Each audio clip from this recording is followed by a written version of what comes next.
बखान क्या करूं मैं लाखों के ढेर का, चपटी भरोग में खजाना हुए का। हे गंगाधार मोती द्वार ओंकार तू, भोले ओंकार तू, आभूषण तिहारी शंभो तार तार तू। हमने कल भी कहा था सीहोर का रुद्राक्ष ना तो बेचा जाता है ना कहीं भेजा जाता है। सीहोर का रुद्राक्ष तो आपको स्वयं कंकर शंकर की धरा पर आना पड़ेगा। कंकर जैसे आज माननीय विधायक महोदय कह रहे थे कि हमने उस जगह पर देखा है कि जो कंकर शंकर की पूजन कर कर आता है और जो मांगता है वो मिलता है। उस भूमि को नमन करो, प्रणाम करो, हाथ फैलाकर बाबा से मांगो। भले तुम संपदा के लिए मांग रहे हो, रोग मुक्ति के लिए मांग रहे हो, चाहे किस भाव से मांगो। हम जानते हैं अभी कुबेरेश्वर धाम पर व्यवस्थाएं नहीं है। आप लोगों के हिसाब से वीआईपी कमरे नहीं है, रूम नहीं है, टीन शेड लगा है, हॉल बना है, जहां मर्जी पड़े सो जाओ, विश्राम करो, गादी तकिया लो, सब निःशुल्क में प्राप्त करके सो, वापिस जमा करो। भोजन प्रसाद में खिचड़ी महाप्रसाद का आनंद पाओ, रात्रि है पूरी सब्जी जो भी बन जाए आराम से पाओ, भगवान का भजन करो निःशुल्क। कोई रुद्राक्ष सीहोर कुबेरेश्वर धाम का कोई नहीं दे सकता। लोग कहते हैं हमारे यहाँ तो कुबेरेश्वर धाम का रुद्राक्ष लो, 100 रुपए दो, ये लो, 500 रुपए दो, ये लो, हम भेज देंगे सीहोर से बाहर। ना ना, हमारी समिति के द्वारा अलाउ नहीं है, क्योंकि मेरे बाबा ने जब हमको रुद्राक्ष अपने नेत्र के अश्रु से फ्री दिया है तो हम बेचने वाले होते कौन है, वो उसने दिया है। आप दिल रखो, विश्वास। दुनिया का वो कौन सा पौधा है, दुनिया का वो कौन सा वृक्ष है जो सबसे सुंदर है, वो विश्वास है। आपका विश्वास जितना दृढ़ होता है, मेरा भोलेनाथ आपके सामने खड़ा मिलता है, आपकी दुख की घड़ी में आपके सामने। क्या किस्मत बदलती है? क्यों नहीं बदलती? जब सफेद कपड़ा उड़ा दिया जाए, सफेद कपड़ा जब उड़ा दिया जाए और पूर्ण तरह से व्यक्ति चला ही गया हो और उसके बाद भी शाम को 5 बजे अंतिम संस्कार हो रहा हो और पूरे मैसेज डल गए हों, लोग आ गए हों, और उसके बाद भी अगर वो प्राण दे सकता है तो काल पर भी भारी महाकाल होता है। काल पर भी भारी महाकाल होता है। अकाल मृत्यु वो मरे जो काम करे चंडाल का, काल उसका क्या बिगाड़े जो भक्त हो महाकाल का। जो शिव का उपासक होता है, शंकर का गुणगान करने वाला होता है, शिव की आराधना करने वाला होता है, अपने भीतर जो विश्वास को दृढ़ बना लेता है, वो फिर भटकता है। कहां भटकता? आप विदर्भ की धरा पर कथा सुन रहे हो। ये विदर्भ की भूमि के विदर्भ के राजा विदर्भ राज, इनका एक नियम बड़ा पक्का था। जैसे इनकी बहन का नियम था शंकर का शिवलिंग का पूजन करना, ऐसे विदर्भ राज का नियम था शंकर भगवान का दर्शन करने प्रत्येक शिवरात्रि पर काशी जाना। प्रत्येक शिवरात्रि, हर महीने की शिवरात्रि, हाँ, प्रत्येक मासिक शिवरात्रि को विदर्भ राज काशी के लिए निकल जाते थे। अपनी टोली तैयार करी, संत साधु गुरुजन तपस्वी जन सबको साथ लिया, भगवान का गुणगान करते हुए नमः शिवाय ओम नमः शिवाय जपते जपते जपते जपते चले।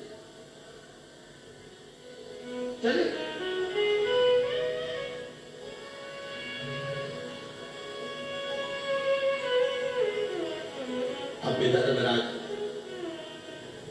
जब काशी के लिए चले और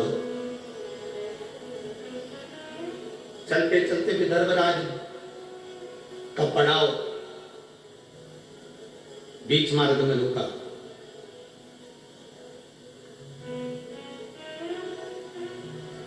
आज विदर्भ राज को नहीं मालूम था कि मेरा पड़ाव जहां पर रुका है ये कौंडल्य मुनि का आश्रम है।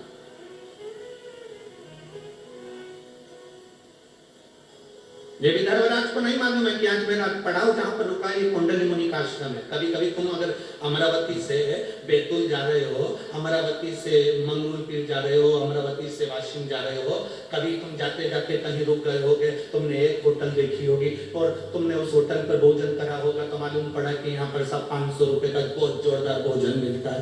पर तुमने अभी तक ऐसी होटल नहीं देखी होगी कि बीच में कोई ऐसी होटल मिली हो जहाँ 100 रुपए में भी बहुत अच्छा भोजन मिलता है। कभी अचानक वहां पहुंच जाते हैं और 100 रुपए में भी भोजन मिल जाता है तो बड़े खुश होते हैं। अपन हमेशा 500 का खाते थे, 100 का मिल गया, कितनी अच्छी बात, कितना जोरदार भोजन। बताओ, अपने तो ये होटल देखी नहीं थी, कितनी खुशी हो जाती, कितना आनंद हो जाता। अब विदर्भराज जाते जाते कौंडल्य मुनि के आश्रम में पहुंच गए। उनको नहीं मालूम कि यहाँ कौंडल्य मुनि का आश्रम।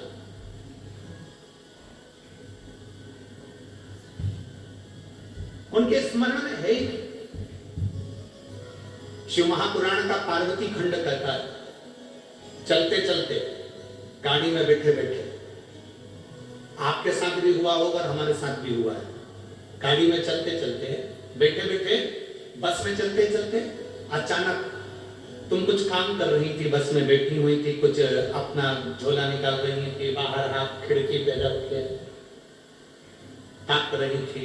इतनी देर में किसी पेड़ के नीचे कोई शिवलिंग रखा हुआ दिख गया या कोई मंदिर तुम्हें नजर आ गया और तुमने उसको ध्यान लगाकर देखा, शिवलिंग को ध्यान लगाकर देखा, स्मरण में आया। शिव महापुराण का पार्वती खंड कहता है, जब अचानक किसी शिवलिंग पर तुम्हारी दृष्टि चली जाए और एक क्षण के लिए तुम उस शिवलिंग के बारे में सोचने लगो, तो कहते हैं कि 12 ज्योतिर्लिंग के दर्शन का फल उसी क्षण प्राप्त हो गया। उसी क्षण, उसी घड़ी, उसी पल।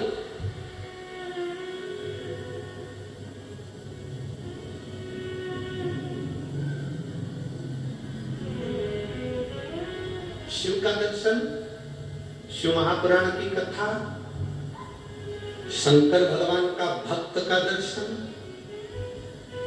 शिवालय का दर्शन, ये शंकर की अनुमति बिना नहीं हो सकता। जन्म, मरण और परण, समझते हो ना तीन चीज।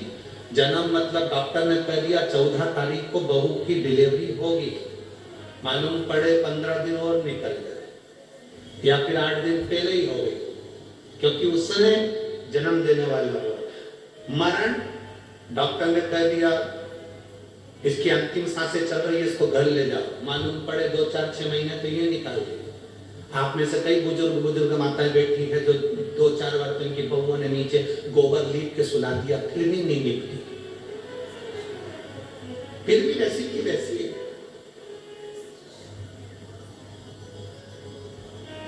और कई ये लोग ऐसे थे जिनका सोचा ही नहीं था कि इसको कोई बीमारी होगी, इसको कोई तकलीफ होगी, इसको कोई कष्ट होगा, और सुनने को मिल गया, बेचारा मर गया, उसके प्राण छोड़। मरण, जन्म उसके हाथ में, मरण उसके हाथ में, और परण मतलब विवाह, शादी।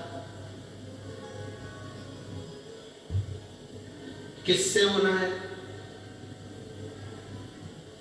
कितनी पत्रिका देखी, या जितनी मेरी बेटियां बैठी हैं, जितनी मेरी जीजियां बैठी हैं,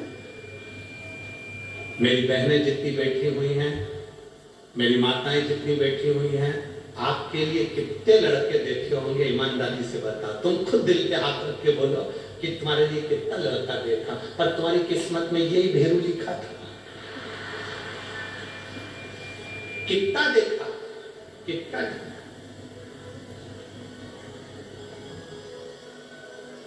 बोलो जी हो, उधर वाली सही है कि गलत? सही है ना? कितने ढूंढे, किसी से पत्रिका नहीं मिली, किसी से नाम नहीं मिला, किसी का संबंध पसंद नहीं आया, किसी की नाक टेढ़ी थी, किसी की आंख बेटी थी, कोई अटका था, नाम पूछो तो अटक जाता था, पूछा नाम क्या तो कहते 2 घंटे में फूल निकला, आधे घंटे में चंद निकला।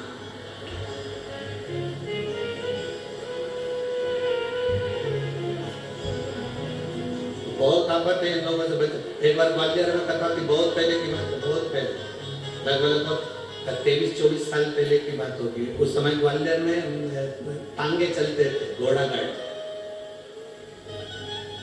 ग्वालियर में चलते थे, घोड़ा गाड़ी। हम गए थे कथा करने के लिए जाखेटिया फैमिली में, और मेडिकल वाले जाखेटिया जी की कथा थी।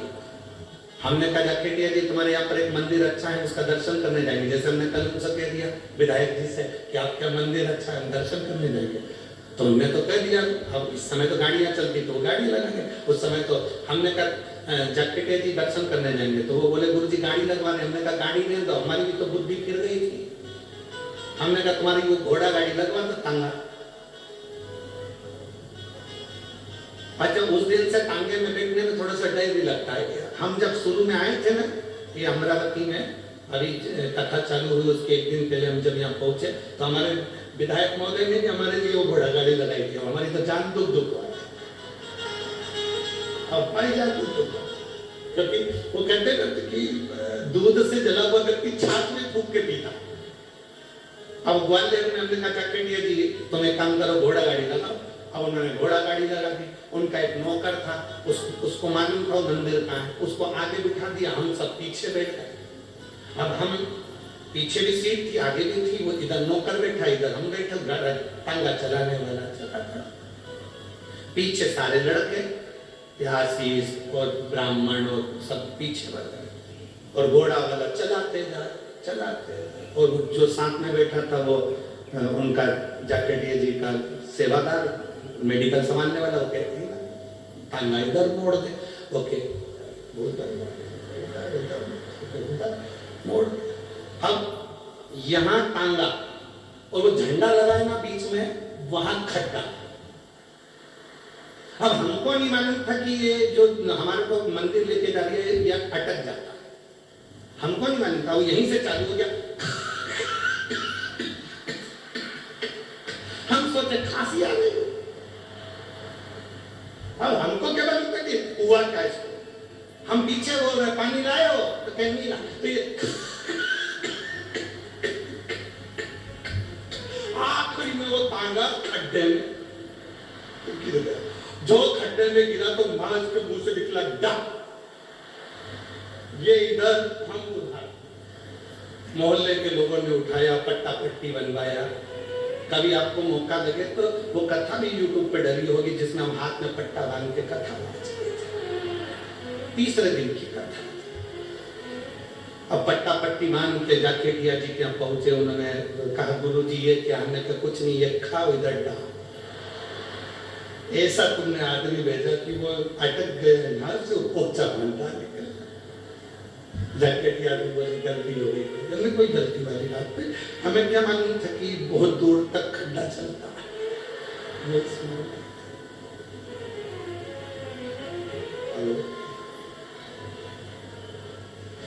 अभी हमारे विधायक जी ने हमको घोड़ा गाड़ी पे बिठाया। हमने सबसे पहले जोशी जी से पूछा, बदलाव वाले से, आगे जो गाड़ी चला रहा है उसका पूरा नाम कुछ क्या? और जोशी जी ने उससे उसका नाम पूछा, फिर हमको आगे बताया उसका नाम यह है। हमने कहा पूरा बोल रहा है, पूरा बोल रहा है। चल अब बताओ। अरे भाई शिव शिव। जब चलती हुई गाड़ी में कहीं शिवालय का दर्शन हो जाए तो समझना कि तुम्हारी किस्मत बड़ी प्रबल है। आज तुम्हें बाबा भोलेनाथ का दर्शन हो गया। जिंदगी में एक गलती कभी मत करो। जो शंकर को मानने वाले हैं, शिव महापुराण की कथा सुनने वाले हैं, शंकर के मंदिर में एक लोटा जल चढ़ाने वाले हैं, वो जिंदगी में एक गलती कभी मत करना। अपने 33 कोटि देवताओं को प्रणाम करो, नमन करो, पर जिंदगी में किसी दूसरे की धर्म की कोई स्थान हो, मां अपना माथा कभी मत झुका। अपना सिर को सिर बनाकर रखो, नरियर मत बनाओ कि हर दिन फोड़ दिया।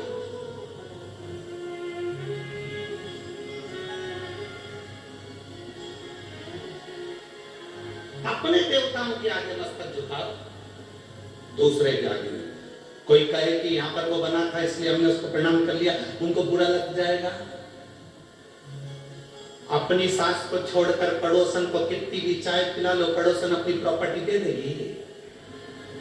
अरे बोलो तो जम के, अपनी सास को तुम भले प्रणाम मत करो, पड़ोसन को कितना भी कर लो, वो सोने की अंगूठी दे देगी। विदर्भ की पड़ोसन देती होगी, हमारे यहाँ की नहीं देती। हमारे सीओर की तो कभी नहीं देगी, भूत और भविष्य। तुम्हारे यहाँ की पड़ोसन अपनी प्रॉपर्टी दे सकती होगी, तुम प्रणाम करोगे, चाय पिलाओगे, काकी जी आओ साहब, काकी जी आओ साहब, काका जी आओ साहब, इनको पिलाओ उनको पिलाओ, वो अपनी प्रॉपर्टी दे सकते हो, हमारे यहाँ नहीं देते। घर की सास को तुम प्रणाम करो मत करो, तो भी सास अपनी प्रॉपर्टी अपनी बहू को देती है। इसलिए निवेदन है, किसी दूसरे धर्म को तुम कितना भी नमन कर लो, वो तुम्हें कुछ नहीं दे सकते, देगा तो हमारा सनातन धर्म ही देगा। सनातन धर्म किसी का कोई नहीं दे सकता, जो देगा वो सनातन धर्म देगा। क्यों झुके हम किसी के आगे? जरा सा कपड़ा डाला हुआ देखा,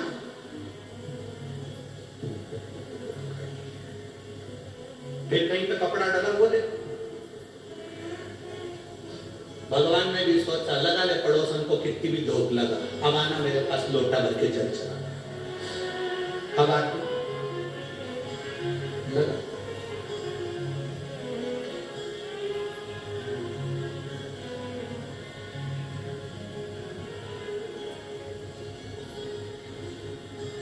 चंदन है इस देश की माटी, तपोभूमि हर ग्राम है, हर वाला देवी की प्रतिमा बच्चा बच्चा राम है। जिसके सैनिक समर भूमि पर गाया करते गीता है, उसी माटी के हल्के नीचे खेली करती सीता है। चंदन है इस देश की माटी, तपोभूमि हर ग्राम है, हर वाला देवी की प्रतिमा बच्चा बच्चा राम। यहाँ का एक एक बच्चा राम है, अपने धर्म को छोड़कर दूसरा धर्म है। कोई कितना ही कहे, हम नहीं जानते।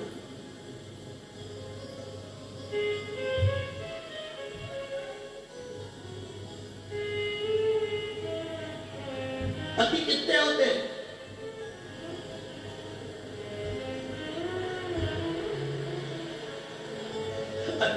बोलो तो तुम बोलो जरा जब के।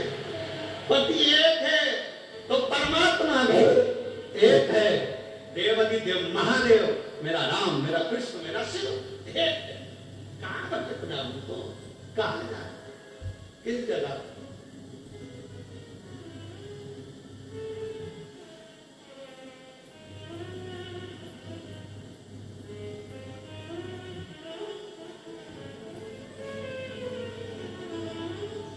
शिव कथा कर रही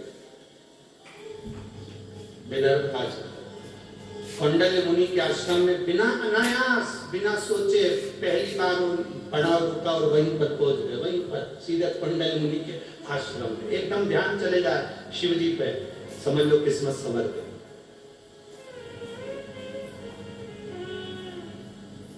अचानक तुम्हारे घर के लोग कह दे, कहाँ जा रही हो? तुमने पूछा क्यों, कहाँ जा रहे हो? अरे अमरावती में कथा चल रही है। अच्छा, सुबह गाड़ी जाएगी, 4 बजे हम निकलेंगे, तू चल रही? जरूर चलो। जल्दी से जाके 2-4 रोटी बनाई, पराठा मराठा सेक के कपड़े में बांध के गाड़ी में बैठ गए।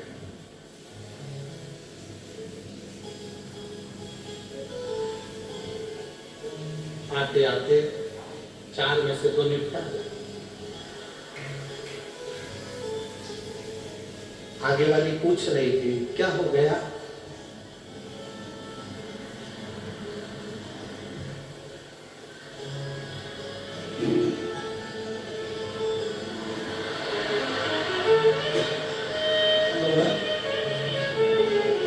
ठंड, दांत कटकटा रहा है कि वो जो पूरी बना के लाई है वो कटकटा रही है।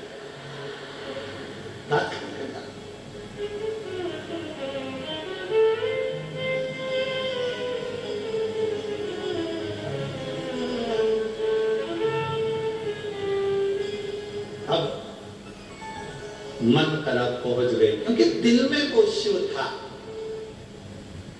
विदर्भराज के दिल में विश्वनाथ बसे हुए थे। विश्वनाथ जाते जाते बीच में कुंडल मुनि के आश्रम में रुक गए। कुंडल मुनि के आश्रम में रुके, आज तक नहीं गए थे, पहली बार, आज तक नहीं गए। और कुंडल मुनि के आश्रम में जैसे ही प्रणाम करा, कुंडल मुनि तो तब साधना में लीन थे, नेत्रबंद थे। विदर्भराज ने देखा कि पहली बार इस आश्रम में आया हूं, बड़ा सुंदर है।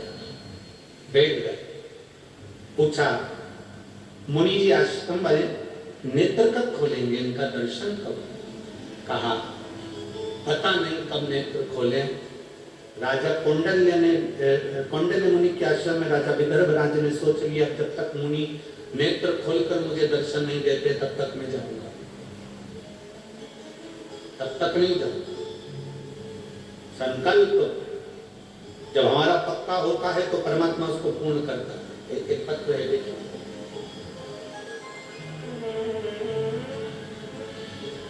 पहले देख लो, पूरी रिपोर्ट लगाई है, पूरी फाइल लगाई है। आप लोग टीवी के माध्यम से एक्सरे भी लगाया गया है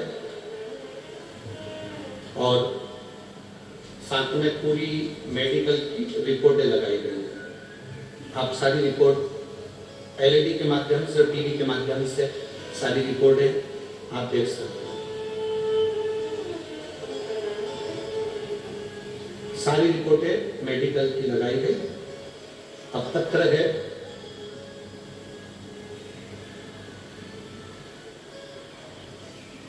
मैं पुसद शहर महाराष्ट्र से हूं, मेरा नाम सूरज नेवल, मेरा मोबाइल नंबर ये है। कहीं बैठे हैं, कहीं बैठे हो तो हाथ हिला सकते हैं। मेरा नाम सूरज नेवल है, मैं पुसद शहर महाराष्ट्र से हूं, मेरा मोबाइल नंबर ये है। कहीं बैठे हो तो हाथ हिला सकते। अच्छा इधर है क्या? हाँ हाथ हिलाओ एक बार, ठीक है, दिख गए। बच्चे को लाए हो के साथ में, लिया उसको ऊपर, लिया। मैं पुसद शहर महाराष्ट्र से हूँ, मेरा नाम सूरज नेवल है, मेरा मोबाइल नंबर ये है। स्वामी जी, पशुपति व्रत की महिमा का मैं क्या वर्णन करूं। मेरी बीवी को 7वां महीना चल रहा था, डॉक्टर पर सोनोग्राफी कराई। सोनोग्राफी की रिपोर्ट में आया, डॉक्टर ने बताया कि बच्ची की एक किडनी नहीं है और रीढ़ की हड्डी टेढ़ी है। फिर हमारा मन नहीं माना, हम इसको नांदेड़ ले गए। नांदेड़ के डॉक्टरों से रिपोर्ट दिखाई, नांदेड़ के डॉक्टरों ने वापस सोनोग्राफी करी। सोनोग्राफी देखकर नांदेड़ के डॉक्टरों ने कहा कि इसकी ये किडनी नहीं है और इसकी रीढ़ की हड्डी टेढ़ी है, ये बच्ची विकलांग है। इस बच्चे को आप चाहो तो रखो, नहीं तो 7वां महीना चल रहा है, ये बच्चा किसी काम का नहीं, ये कभी जिंदगी में बैठ नहीं पाएगा, उठ नहीं पाएगा, इसकी किडनी नहीं है, इसको भोजन नहीं पचेगा, इसकी यूरिन की प्रॉब्लम रहेगी, इसका शरीर कुछ ही समय का रहेगा। तब मेरी माता ने पशुपति नाम का व्रत किया। मेरी धर्मपत्नी शिव जी को जल चढ़ाना प्रारंभ करी। उसका आचमन नंदी के पास बैठकर कुंदकेश्वर महादेव के नाम से करना प्रारंभ कर। बाबा का हम क्या गुणगान करें गुरुदेव।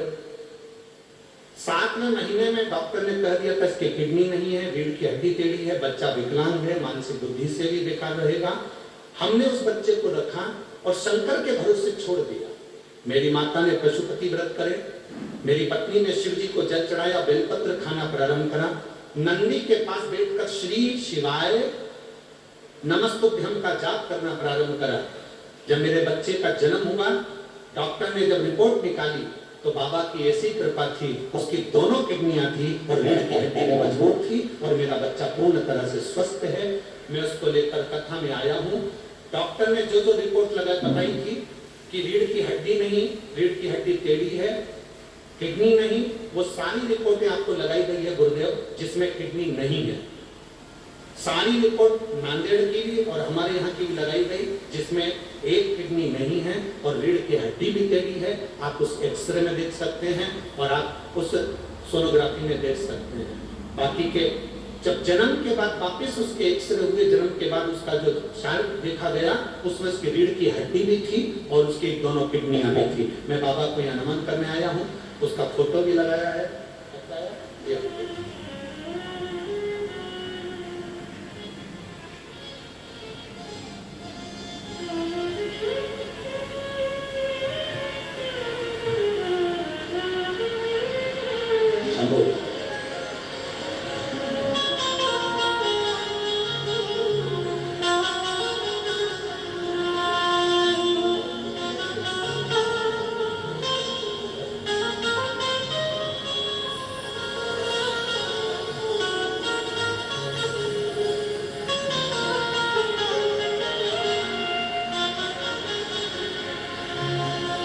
हरे लुटा दिया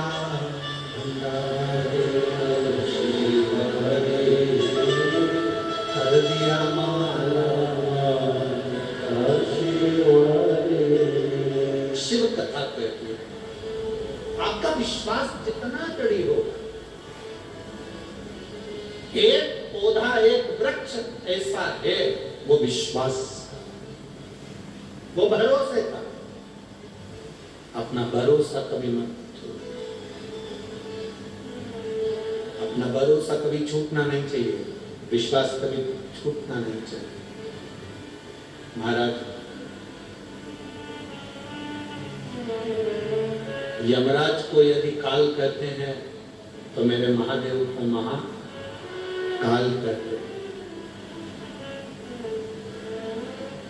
जो कोई नहीं कर सकता, जरा विचार करो, जिसका 5 बजे अंतिम संस्कार होने वाला हो, उसके शरीर में प्राण आ सकते हैं? जरा विचार करिए। उसने पूरा एड्रेस लगाया, ये भाई ने पूरी जांचें लगाई, ऐसी कोई जांच नहीं जिसमें उसने लगाया ना हो, जिसमें उसने स्पष्ट किया कि इसमें एक किडनी नहीं और रीढ़ की हड्डी पूरी बेकार है। पूरी जांचें लगाई उसने, एक जांच, रिपोर्टें लगाई, एक्सरे लगाई, जो कोई ना कर पाए वो मेरा देव अधिदेव महादेव। कोई ना। मेरी जीजियों, मेरे जीजाओं, मेरे भाई, मेरी बहनों, मेरी बेटियों, मेरे बेटाओं, मेरी माताओं, आप कथा में जरूर आए, पर मेरा भरोसा, ये विश्वास करता है, शिव पुराण की कथा का विश्वास करता है। आपने 5 दिन की कथा सुनी, कोई ने 2 दिन की सुनी, कोई ने 3 दिन की सुनी, कोई 1 दिन की सुना, कोई विराम दिन की सुना, ये भरोसा करता है। आप उसके दरवाजे तक आए हो ना, वो 3 महीने में आपको क्या क्या दे देगा, कोई भरोसा नहीं उसका, क्या देगा।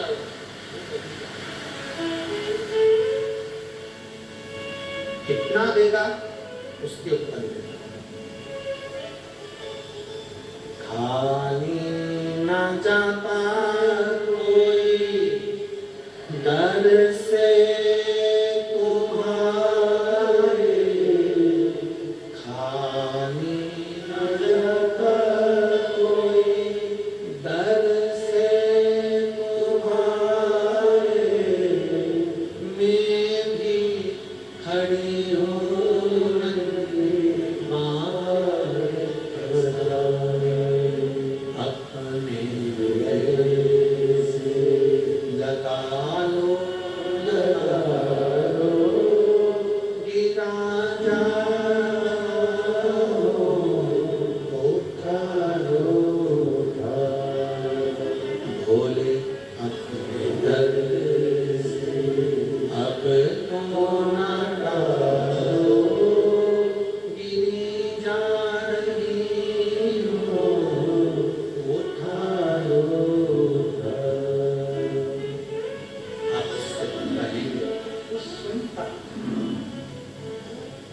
दिल से बोलेंगे, वो श्रवण करता है। आए हो, हम जानते हैं पंडालों में इतनी जगह नहीं रहती, आप धूप में बैठे, जहां बैठे कितना लंबा चले, कैसे पहुंचे, क्या तुम लोगों ने यहाँ पहुंचकर भजन करा, कीर्तन करा। पर इतना जरूर है कि जिस भूमि पर शिव महापुराण की कथा होती है, वहाँ की जब रज उड़ती है, वहाँ की जो धूल हमारे शरीर पर लगती है, ना जाने कितने रोग, कितनी बीमारी और कितने दुखों को काट देती है। कितने रोग, कितने दुख, कितनी तकलीफ वो काट। भक्ति के बल, विश्वास का बल। राजा विदर्भराज कौंडल्य मुनि के पास कुछ बैठ गए, नेत्र नहीं खुलेंगे तब तक जाऊंगा, बड़ा जिद है। जिद करो मना नहीं, पर जिद भी ऐसी होना चाहिए जिसमें परमात्मा की प्राप्ति हो।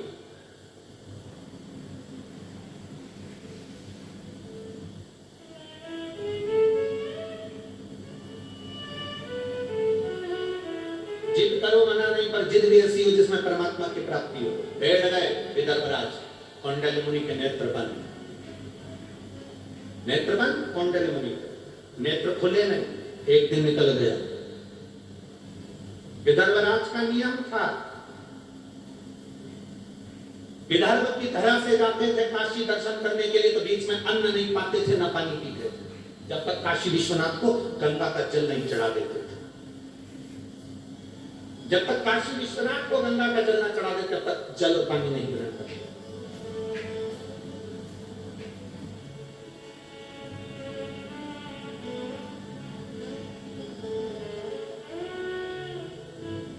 कलम माननीय सांसद महोदय जी से कह रहे थे, श्रीमती नवनी जी राणा जी से, कि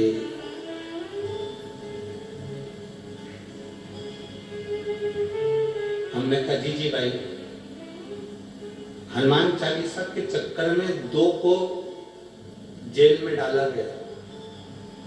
एक तुलसीदास जी और दूसरी थी तुम, जिसको जेल में कटा। एक तुलसीदास जी,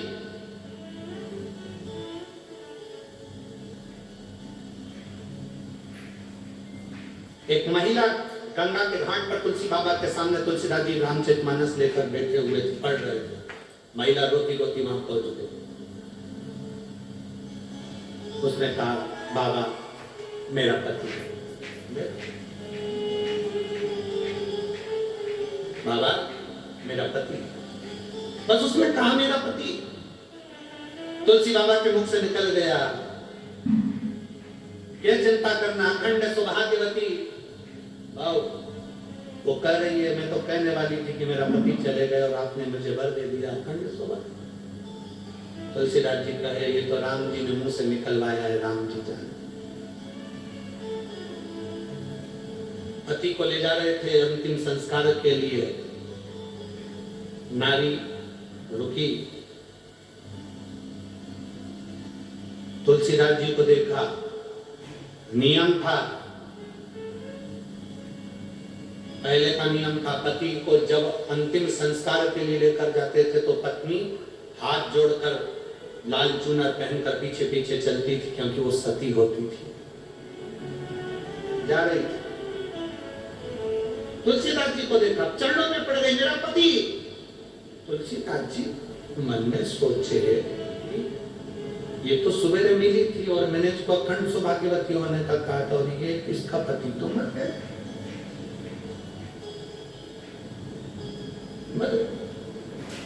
तुलसीदास जी ने आरती ले जाने वालों से कहा, थोड़ा नीचे रखकर इससे एक बार इसके कानों में राम कहलवा लो, राम कहलवा।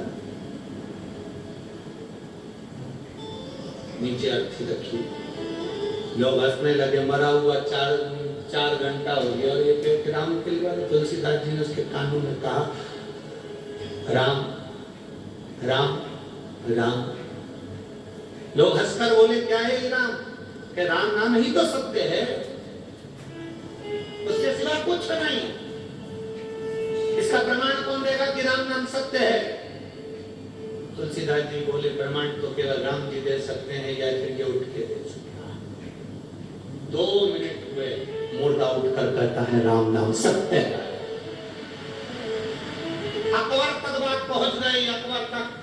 कि मुर्दा जिंदा हो गया, राम नाम के बल पर मुर्दा जिंदा हो गया।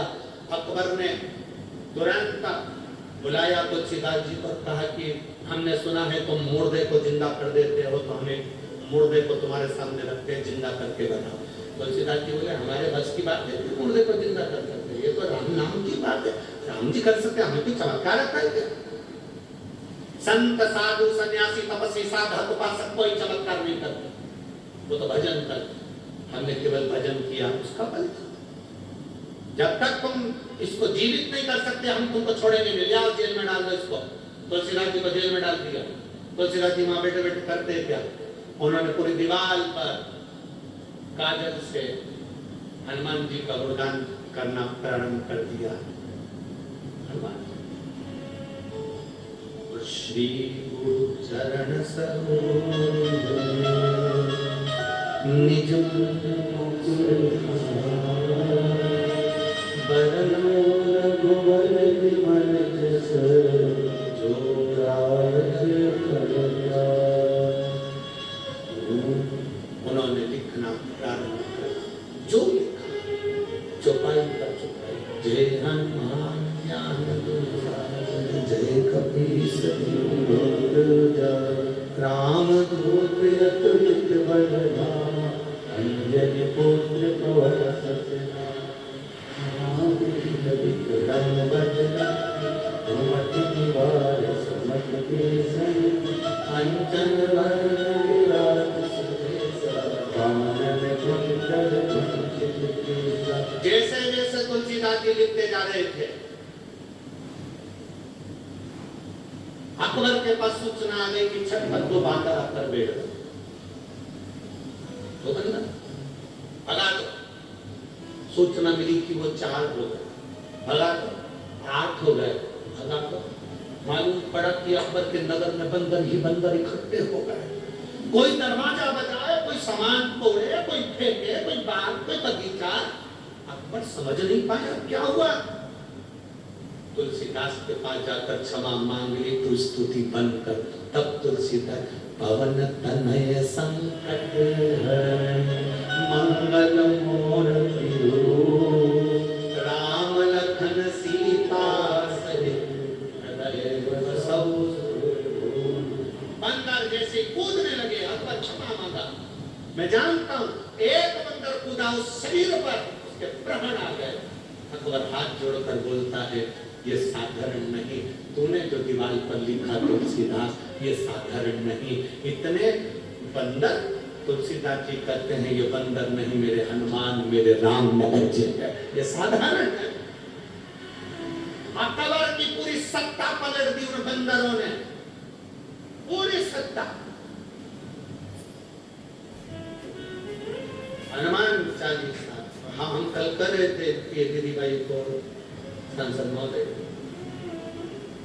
श्रीमती नवनीत जी राणा जी से कि एक वो तुलसीदास जी को पटका था और एक आपको। हनुमान चालीसा के लिए जिंदगी में शायद पहला कोई व्यक्ति हो जो जेल में गया हो। एक हनुमान जी उनके लिए आए तो एक आपके लिए आए, और बाबा ने जो कृपा करी वो सारी उसके साथ होता है। बहुत शिव तत्व की प्राप्ति का एक सुख है, भगवान के नाम का एक सुख है, भगवान के भजन का एक सुख है। राजा विदर्भराज बैठ गए, जब तक नेत्र नहीं खुलते तब तक मैं नहीं जाता, नहीं जाऊंगा। कौंडल्य मुनि नेत्र बंद कर बैठे थे। एक दिन बीत गया। राजा विदर्भराज का नियम था, विदर्भ से जाते थे काशी में, जाकर ही जल पीते थे, गंगा जल शिव जी को चढ़ाते थे, तो उसी का आचमन करते थे, बस फिर भोजन करते थे। जब तक का अन्न पानी सब क्या,